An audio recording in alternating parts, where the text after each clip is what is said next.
Objet de polémique, depuis les dernières élections au Bénin, le quitus fiscal, pièce indispensable dans la constitution des dossiers de candidature, est bien connu de ses citoyens rencontrés.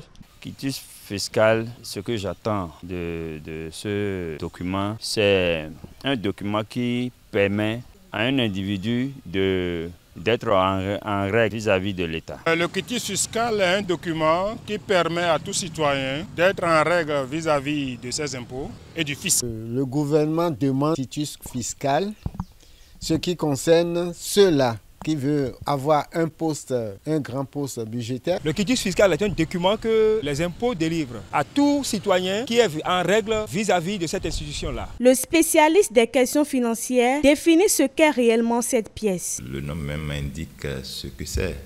Un quitus fiscal, c'est un document délivré par l'administration fiscale et qui prouve que le contribuable est à jour vis-à-vis de ses obligations.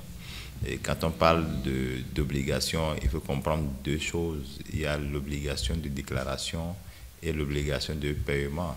Donc pour faire court, le quitus fiscal montre que tout ce que vous devez payer comme impôt, vous l'avez payé et que vous êtes à jour. Quelles sont les personnes qui peuvent obtenir le quitus fiscal? Qu'en est-il des démarches ou dispositions légales qui aboutissent à la délivrance de quitus fiscal? Si vous êtes un salarié, par exemple, et que vous devez normalement réclamer ce que nous appelons le quitus fiscal, il faut absolument que vous veillez à ce que les prélèvements opérés sur vos comptes, c'est-à-dire l'ITS, l'impôt sur le traitement des salaires, soient alors retenus et reversés pour votre compte en vue de prétendre avoir le quitus fiscal. Et si vous n'êtes pas un salarié, que vous êtes un homme d'affaires, par exemple, et vous devez avoir également votre quitus fiscal, vous devez vous rassurer que si vous avez des véhicules, vous devez pouvoir payer ce que nous appelons la TVM, la taxe sur les véhicules moteurs.